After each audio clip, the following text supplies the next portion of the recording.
আসসালামু আলাইকুম বন্ধুরা। আজকে আমি কোনো বড় বিষয় নিয়ে আসি নাই। আজকে আমি শুধু আপনাদের সাথে একটু কথা বলতে চাই। অনেক সময় আমাদের জীবনে এমন কিছু থাকে যেগুলো আমাদের কথাগুলো কাউকে বলতে পারি না। মনের ভেতর জমে থাকে কিন্তু শুনতে চায় না কেউ। আমি ভাবলাম যদি এই ইউটিউবের মাধ্যমে এমন একটা জায়গা তৈরি করা যায় যেখানে আমরা সবাই নিজের মনের কথা বলতে পারি, একটা ছোট পরিবার তৈরি করতে পারি। এই চ্যানেলে আমার জীবন আমি আমার জীবনের বাস্তব গল্প, অনুভূতি এবং অনেক সত্যি কথা শেয়ার করব।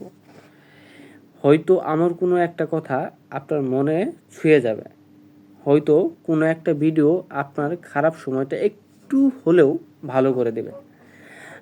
আমি চাই তাই তাই আমি চাই যারা যারা এই ভিডিওটা দেখছেন তারা সবাই আমাদের এই ছোট পরিবারের অংশ হবেন বা হয়ে যাবেন। একটা ছোট অনুরোধ, যদি আপনি চান আমি এমন আরও ভিডিও বানাই তাহলে এখনই আমার চ্যানেলটাকে সাবস্ক্রাইব করবেন এবং তার সাথে আমার পাশে থাকবেন। আপনার একটা সাবস্ক্রাইব আমাকে আরও ভালো ভিডিও বানাতে সাহায্য করবে বা সাহস যোগাবে। ইনশাল্লাহ আমরা একসাথে অনেক দূর যাব। ধন্যবাদ সবাইকে। আবার দেখা হবে পরের ভিডিওতে। আসসালামু আলাইকুম।